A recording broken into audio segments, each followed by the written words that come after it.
Here's a painting of an Amur leopard. Again, numbers down into, what, a couple hundred, something like that, if that.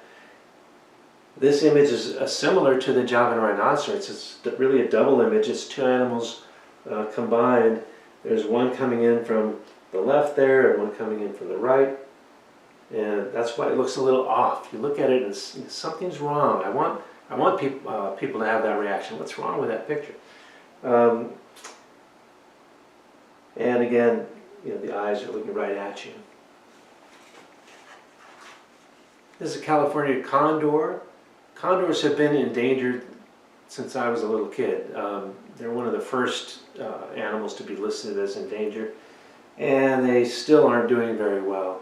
And one of the reasons is that a lot of these large animals that are endangered don't reproduce at a very high rate, so it's hard to replace individuals that are dying at an abnormal rate, and that's exactly what's happening today. The extinction rate is 100 to 1,000 times higher than the normal rate of extinction.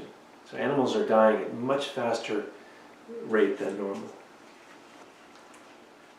This is a painting of a saola, a beautiful little antelope-like animal from the hills of Laos and Vietnam. This was just discovered in the 80s or 90s. It was unknown to science prior to that, and unfortunately, one of the reasons was because it was so rare. By the time this animal was found, it was already listed as critically endangered. So there's not many of them at all. And again, it's two animals.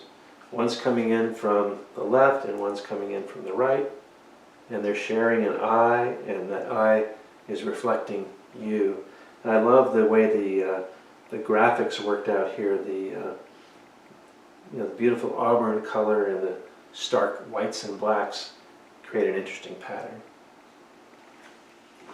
And finally, here I have a painting of the northern white-cheeked gibbon. This is also from Vietnam, up near the Chinese border.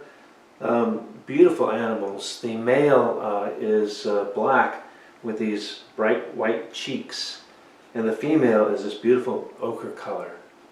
Females almost glow. They're quite beautiful. And because it's a male-female mating pair that I'm depicting here, I wanted to show a juvenile down here, a baby, because as I said before, it's all about reproduction, inability to reproduce fast enough to replace lost members of the species. And this painting again is two individuals who are sharing an eye, and that distortion again is a metaphor for the distortion in nature. So you can see I'm passionate about wildlife. I'm passionate about raising awareness of this mass extinction, something that could be the 6th mass extinction. That's a pretty horrifying thought. And again, we're talking about a biological holocaust that could destroy not only wildlife, but humanity as well. So it's quite a serious crisis. If you're an artist out there and are already doing artwork about the extinction crisis, that's great. I'm joining you enthusiastically. If you're an artist that hasn't been passionate about a cause, I suggest this is a good one, since it is huge and affects us all, and really immediate action is really necessary. So right now it's a situation where we as artists are, one voice here, one voice there. We're all trying to make as much noise as we can, but we could really use a lot more voices. So if you're interested at all in doing artwork about the extinction crisis, please join us, because we could use your voice.